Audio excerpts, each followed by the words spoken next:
What happens when a small voice from a small island dares to echo across the world?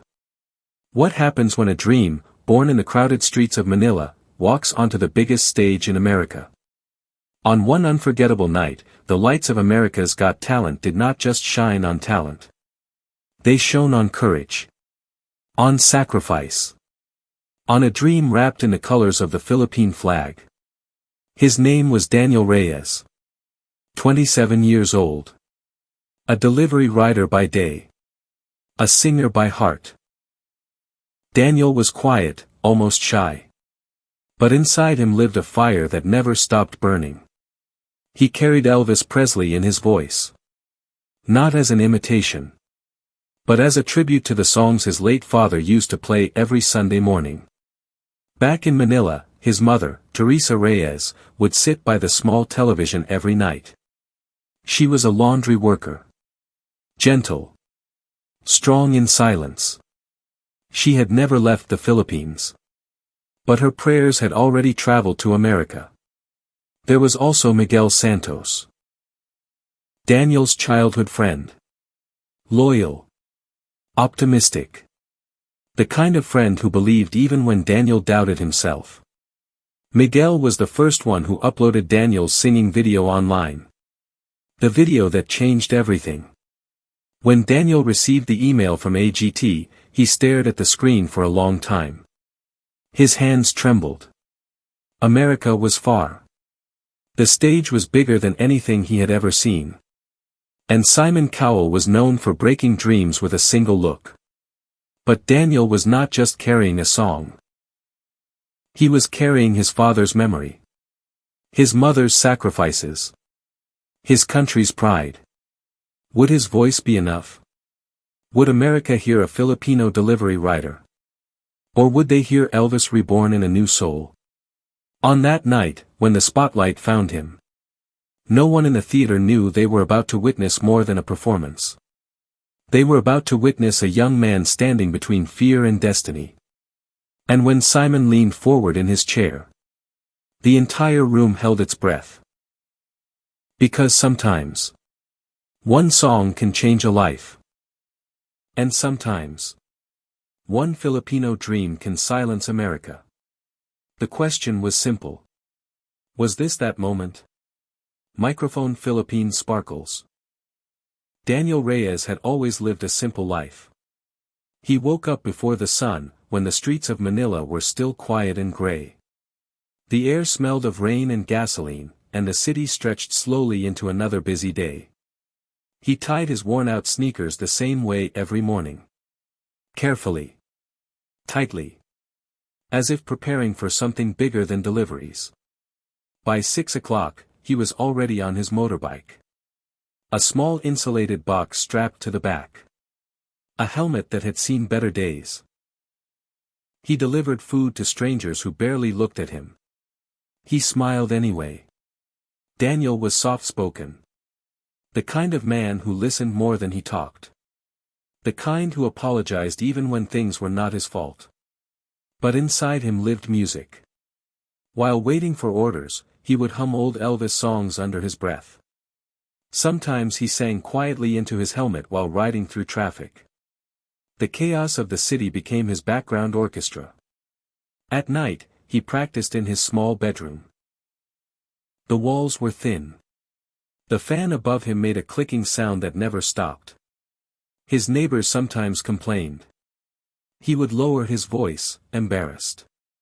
There were moments when doubt crept in. When he looked at himself in the cracked mirror and wondered if dreams were only meant for other people. He had no vocal coach. No expensive microphone. No connections. Just a second-hand speaker and a heart that refused to give up. Since his father passed away 3 years ago, the house had felt quieter. Elvis records no longer played on Sunday mornings. Daniel felt the silence deeply. Sometimes, he sang not for applause, but to feel close to his father again. He worried about money. He worried about his mother working too hard. He worried that chasing music was selfish. Yet every time he tried to let go of the dream, something inside him tightened. Singing was the only time he felt fearless. The only time he felt seen. Now, standing on the edge of the AGT stage. His heart carried both fear and hope. He was not just a delivery rider. He was a son. A dreamer. And maybe a voice the world had not heard yet. The invitation from America's Got Talent should have felt like a miracle. But for Daniel, it felt like a storm. The email sat open on his old phone for hours. The words were clear. The opportunity was real. Yet his heart felt heavy. Going to America meant leaving his mother alone. It meant unpaid bills waiting on the kitchen table. It meant risking money they did not have for a dream that might end in seconds. Daniel had spent years being the responsible son.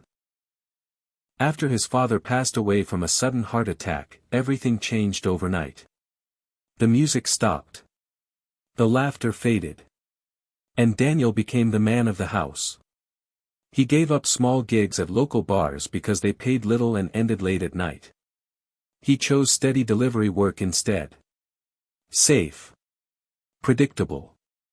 Practical.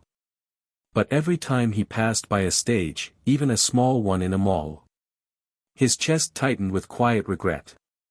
He often wondered if his father would have told him to be brave. Or to be careful. The hardest nights were the silent ones. When his mother had already fallen asleep.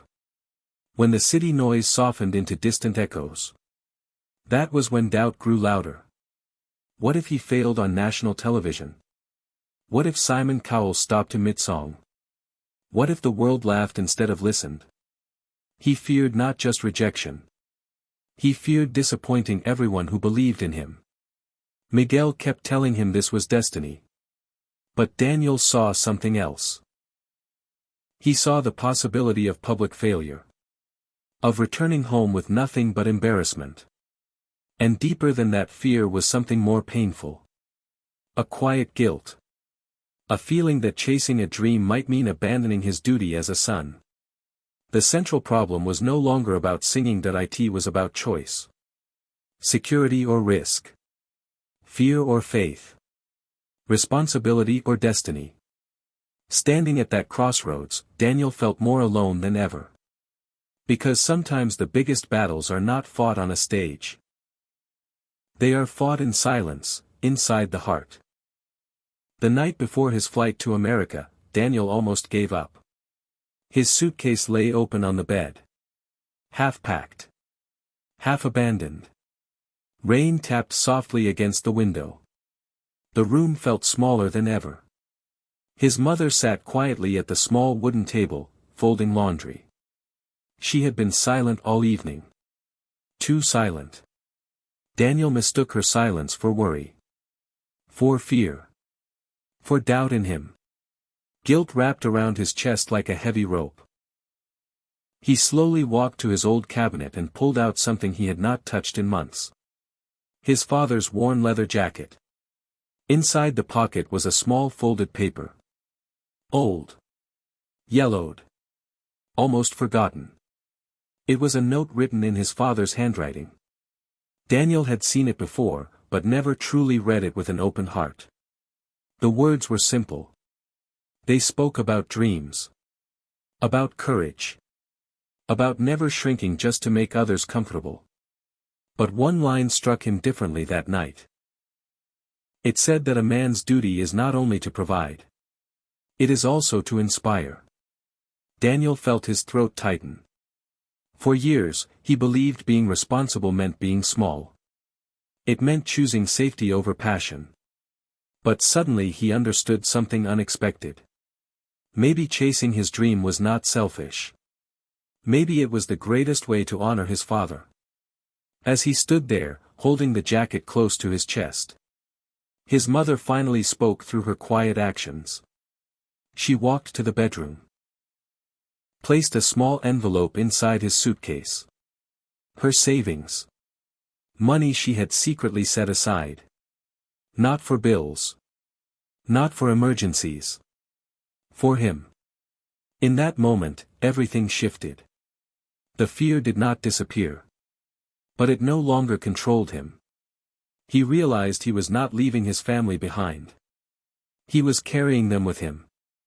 The next day, as the airplane lifted into the clouds, Daniel did not feel like a delivery rider chasing a risky dream. He felt like a son stepping into destiny. And for the first time, he was not afraid of the stage.